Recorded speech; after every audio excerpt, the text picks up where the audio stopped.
Hello. आप सभी को मेरा प्यार भरा नमस्कार। आज बिहारी सतसई के दोहे, जिनकी व्याख्या मैं पिछले वीडियो में कर चुका हूँ, उनसे आगे के दोहे व्याख्या की दृष्टि से आपके सम्मुख रख रहा हूँ। ये दोहे श्री जगन्नाथ दास रत्नाकर द्वारा संपादित बिहारी रत्नाकर पुस्तक से लिए गए हैं, जो कि बिहारी सतसई के ही दोहे हैं। यही इस किताब से यानी बिहारी रत्नाकर से 101 से लेकर 200 तक दोहे आपके पाठ्यक्रम में हैं। उन्हीं दोहों की व्याख्या का क्रम चालू है और इसी क्रम में मैं अब आगे का दोहा ले रहा हूँ। देखिए क्या कहते हैं बिहारी जी। कहत सबे कवि कमल से मोमत नैन पखानु, न तरुक कन इन बिये लगत उपजतु बिरह कृसानु। कहत सबे कवि कमल से मोमत नैन पखानु, न तरुक कन इन बिय लगत उपजतु बिरह कृसानु। जो कठिन शब्द हैं वो मुख्य रूप से नतरुक है, जिसका अर्थ नहीं तो अन्यथा। प्रसंग ये है कि पूर्वानुरागिनी नायिका अथवा नायिका का वचन सखी से है। दोनों बातें संभव हैं, दोनों ही अर्थ हो सकते हैं। पूर्वानुरागिनी नायिका वो होती है जिसे अपने यौवन के आगमन की खबर है, जो अपने सौंदर्य के बारे में जानती है, जिससे किसी से प्रेम है और उस प्रेम के भाव उसके मन में पहले से पैदा हो गए हैं, जिसके मन में किसी के प्रति अनुरक्ति है और जो उसके दर्शन करना चाहती है, ऐसी नायिका को पूर्वानुरागिनी नायिका कहते हैं। तो यहाँ नायिका स्वयं से बात करती हुई कहती है सखी से कि कहत सबे कवि कमल से। कवि लोग इन अपनी कविताओं में नायिका के सौंदर्य का वर्णन करते समय नायिका की आँखों की उपमा कमल से देते हैं। ये सखी, इन आँखों को कमल के समान बताया जाता है। कमल जो कि बहुत ही कोमल होता है, सुंदर होता है। शायद यही सोच कर के कवियों ने आँखों की उपमा कमल से दी है। परंतु सखी, मेरे ये जो आँखें हैं ये कमल के समान नहीं हैं। पता नहीं कवियों ने क्यों इन आँखों को कमल की उपमा दी है। मेरी आँखों को देखकर तो ऐसा नहीं लगता कि ये आँखें कमल के समान हैं।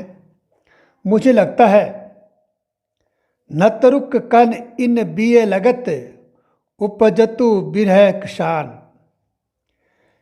ये मेरी आँखें कमल होकर के पत्थर हैं।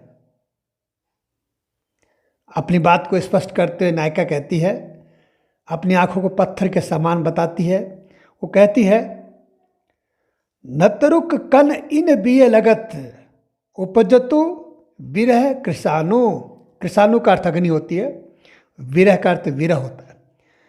कि कहती है जिस तरह से दो पत्थर आपस में रगड़ने पर अग्नि पैदा होती है, ठीक ऐसे ही मेरे ये नेत्र प्रिय से लगते हैं। जब ये नेत्र मेरे प्रियतम को देखते हैं तो विरह की अग्नि और अधिक प्रज्वल हो जाती है, विरह अग्नि बढ़ जाती है। तो यह तो ऐसा ही हुआ जैसे दो पत्थर टकराने पर अग्नि निकलती है। तो हे सखी, जो कवियों ने आँखों की उपमा कमल से दी है, लगता है मेरी आँखों पर वो सटीक नहीं बैठेगी। मेरी आँखें तो पत्थर हैं और ये आँखें जैसे ही मेरे प्रियतम की से टकराती हैं तो मेरी विरह की अग्नि और अधिक बढ़ जाती है प्रज्वलित होती है। ठीक इसी प्रकार जिस तरह से दो पत्थर आपस में टकराने पर उनमें चिंगारी निकलती है। अगला दुआ देखें। इन सभी दुआओं में बिहारी ने श्रृंगार रस का सुंदर चित्रण किया है। श्रृंगार रस के विभिन्न प्रसंग बिहारी सत्संग में उठाए हैं। कवि की अद्भुत कल्पना शक्ति के प्रतीक हैं ये दोहे। देखिए अगले दोहे में क्या कहते हैं कवि। हरी हरी बरी बरी उठती है, करी करी थकी उपाय, वाको जुरु बली बैद जो, रस जाई तू जाई। हरी हरी बरी बरी उठती है, करी करी थकी उपाय, बाको जुरु बली बैद जो, तो रस जाई तू जाई।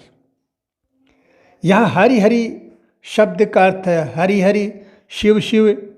इस तरह के शब्द जब कोई आदमी पछताता है तो उसके मुंह से इस तरह के शब्द निकलते हैं, या दुखी होता तब उसके मुंह से हरि हरि शिव शिव जैसे शब्द मुंह से उच्चरित होते हैं।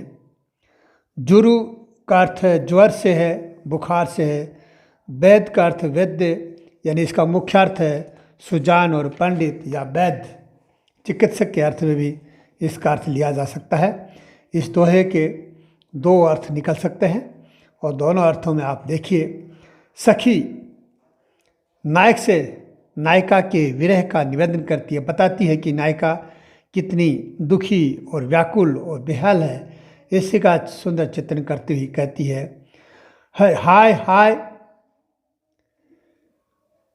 कह करके वो जल उठती है, यानी वो उसके मुंह से हाय हाय शिव शिव निकल रहा है और उसकी विरह की अग्नि और अधिक बढ़ती जाती है।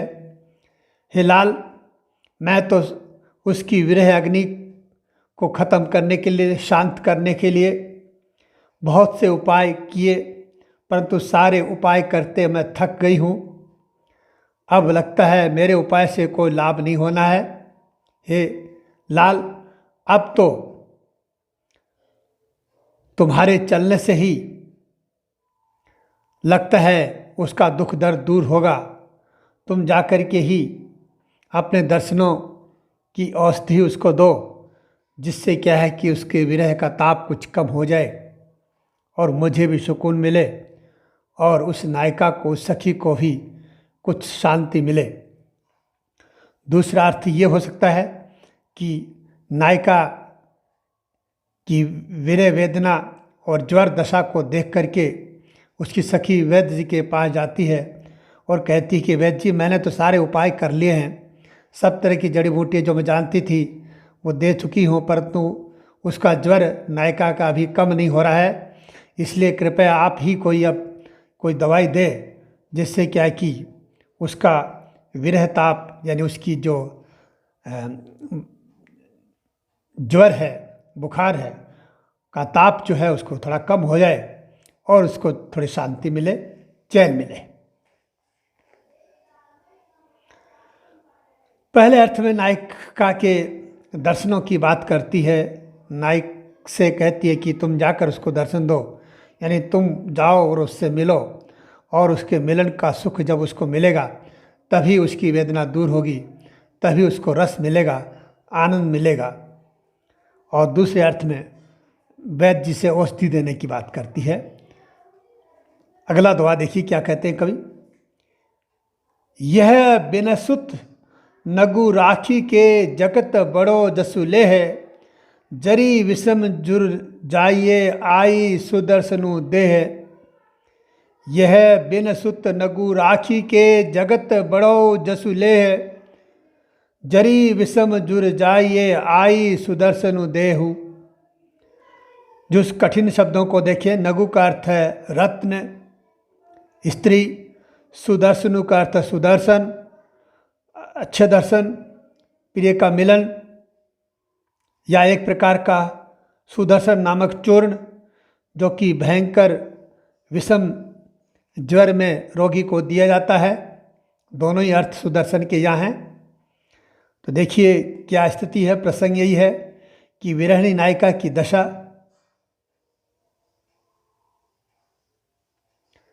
वीरणी नायिका की दशा सखी नायक से जाकर के पत्र द्वारा निवेदन करती है, पत्र ले जाकर देती है और बताती है कि तुम्हारी जो नायिका है उसकी दशा बहुत ही खराब हो गई है, बहुत ही विषम स्थिति में जी रही हो।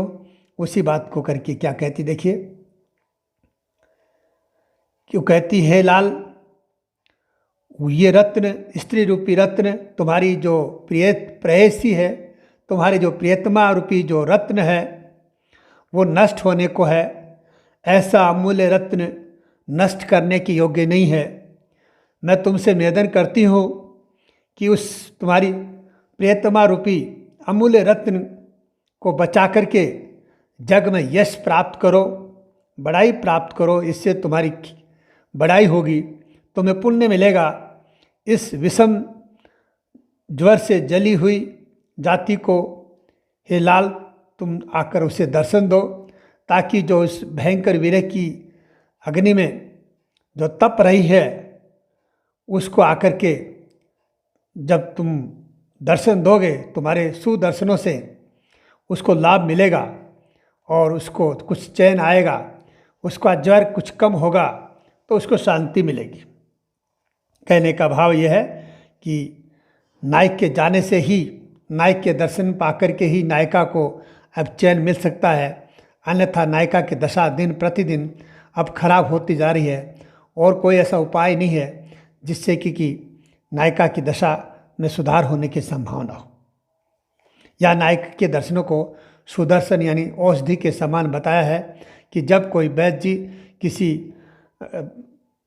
महाज्वर से पीड़ित व्यक्ति जिसके प्राण छूटने वाले हो और वो चूर्ण देता है तब उसकी जान बच जाती है, तो उस वैद्य जी की चारों ओर बड़ाई होती है, उसका यश होता है। ठीक इसी प्रकार नायक से भी निवेदन किया है सखी ने कि तुम भी जाकर के उसको अपने सुदर्शन दे करके उसके जीवन बचा लो, तुम्हारा बड़ा एहसान होगा, तुम्हें बड़ा यश मिलेगा और पुण्य का लाभ मिलेगा। श्रृंगार रस का दोहा था। और अगले छंद में क्या कहते हैं कवि देखिए, या अनुरागी चित्त की गति समझे नहीं कोई, जो जो बूढ़े श्याम रंग त्यो तो उजलू होई। या अनुरागी चित्त की गति समझे नहीं कोई, जो जो बूढ़े श्याम रंग त्यो तो उजलू होई। अनुरागी का अर्थ है प्रेमी, अनुरक्त, और अनुरागी का अर्थ लाल रंग भी होता है। गति का अर्थ चाल, दशा, स्थिति, रीति, व्यवस्था, कई अर्थ हो सकते हैं। श्याम का अर्थ यहाँ जो है श्री कृष्ण, और दूसरा अर्थ इसका अनुराग से, काले रंग से है। और उज्ज्वल के भी इसी प्रकार दो अर्थ हैं, निर्मल और पवित्र, दूसरा सफ़ेद यानी श्वेत। इस तरह से उज्ज्वलों में भी श्लेष अर्थ है और श्याम में भी श्लेष अर्थ है। पूरे पद में श्लेष अलंकार है। और देखिए कवि किसी भक्त की उक्ति है, ये जो दोहा है वो भक्ति का दोहा है। बिहारी की ये खास विशेषता है कि श्रृंगार रस की बात करते करते बीच बीच में भक्ति के मोती पिरोते चलते हैं, ताकि माला में अनेक प्रकार के रंग बिरंगे मोती देख करके माला जो है बहुत ही आकर्षक और सुंदर बन पड़े। ऐसी खास विशेषता बिहारी सतसई की है। तो यहाँ बिहारी का ये जो भक्ति का दोहा जो आप देख रहे हैं, देखिए क्या कहा है इसमें कि या अनुरागी चित्त की, इस प्रेमी मन की अवस्था को समझे नहीं कोई, संसार का कोई आदमी समझ नहीं सकता है, क्योंकि ये रीति बड़ी अद्भुत है, बड़ी संसार के व्यवहार के विपरीत रीति हो रही है। इसलिए इस अनुरागी मन की दशा को समझ पाना इतना आसान नहीं है। कैसे समझ पाना आसान नहीं है? जो जो बूढ़े श्याम रंग, जैसे जैसे ये अनुरागी मन श्री कृष्ण चंद्र के प्रेम में डूबता जाता है, वैसे वैसे ये मन उज्जवल होता जाता है। अर्थात जैसे जैसे मन प्रभु श्री के प्रेम में डूबता जाएगा, इस मन के अंदर पाप, छल, कपट, ईर्ष्या, निंदा, चुगली जैसी जो बुराइयां हैं वो धीरे धीरे खत्म होती जाएंगी और मन संकीर्णता से निकल करके विशाल और उदार होता चला जाता है। इसी को कहा है कि उज्ज्वल हुई यानी श्वेत होता जाता है, यानी पवित्र होता चला जाएगा, मन की गंदगी दूर हो जाएगी।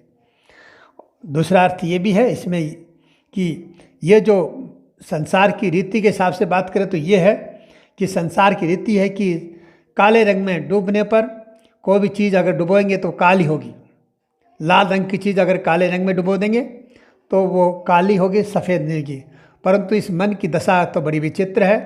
अनुरागी का अर्थ लाल भी होता है, तो यहाँ अनुरागी अर्थ ले तो मन जो प्रभु भक्ति में डूबता है, कृष्ण की भक्ति में डूबता जाएगा, वैसे वैसे उसकी मन की गंदगी दूर होती जाएगी। इस तरह से बहुत सुंदर भक्ति पद का दोहा यहाँ कवि ने व्यक्त किया है। और अगले पद को लेते हैं, क्या कहते हैं कवि, देखिए। बिये सोतुनु देखत दई अपने हिये ते लाल, फिरती सबनु में डह ढई उहे मरगजी माल। बिये सोतनु देखत दई अपने हिये ते लाल, फिरती सबनु में डह डई उहे मरगजी माल। कठिन शब्द देखे। बिये का अर्थ अन्य, डह ढो प्रफुल्लित वदन यानी हंसमुख चेहरा लेकर के, खुश होकर के, चेहरे पर खुशी छाई रहती है। मरगजी यानी मसली हुई, मुरझाई हुई। ये जो पद दोहा है श्रृंगार रस का है। प्रेम गर्विता नायिका की दशा का चित्रण सखी नायक से करती है। प्रेम गर्विता का मतलब कि जो अपने प्रेम पर गर्व करती हो, उसे इस बात पर विश्वास हो उसका प्रियतम सबसे ज़्यादा उसी को चाहता है, ऐसी नायिका अपने प्रेम पर गर्व करती है। तो ऐसा ही प्रेम गर्विता के प्रसंग का दोहा यहाँ है। और क्या कहा गया है ज़रा अर्थ गहराई से आप समझिएगा। क्या नायिका नायक से जाकर, सखी जो है वो नायक से उस नायिका की दशा का चित्रण करती है कि हे लाल, अन्य सोतो यानी सोतन, जब एक नायक के एक पति के बहुत सी पत्नियां, दो या दो तीन पत्नियां होती हैं, तो जो मुख्य पत्नी है और वो दूसरी जो उप पत्नियां हैं उनको सोतन कहा जाता है। तो यहाँ भी ये नायक का यही है कि इसके अनेक प्रेमिकाएं हैं और ये जो प्रेमिका है इसने अपने प्रियतम का प्रेम पाया है, उससे मिलन किया है, उस मिलन का आनंद पाया है, इसलिए उसे अपने प्रेम पर बहुत अधिक गर्व है। और उसी गर्व का चित्रण उसकी सखी नायक से करती है कि हे लाल, अन्य सोतों उपपत्नियों को देखते हुए उनको छोड़कर आपने उस नायिका से मिलन किया, प्रेम किया, और उस मिलन के वक्त आपने जो माला पहन रखी थी वो दोनों के मिलन से वो माला मसली गई। और मिलन का सुख लेने के बाद जब वो माला आपने उतार कर रखी, वो नायिका वही माला, मसली हुई माला लेकर के और अपनी सोतों के बीच में खुश होकर के हंसती मुस्कुराती हुई उनको चिढ़ाती हुई से घूमती है। अर्थात वो आज बहुत खुश है आपके मिलन से, आपका प्रेम पा करके। तो प्रिय विद्यार्थियों, आज चूँकि ज़्यादा लंबी अवधि का वीडियो हो जाएगा और इसलिए मैं अपनी वाणी को यहीं विराम देता हूँ। शेष दोहे अगले वीडियो में। इसी के साथ आप सबको बहुत बहुत धन्यवाद।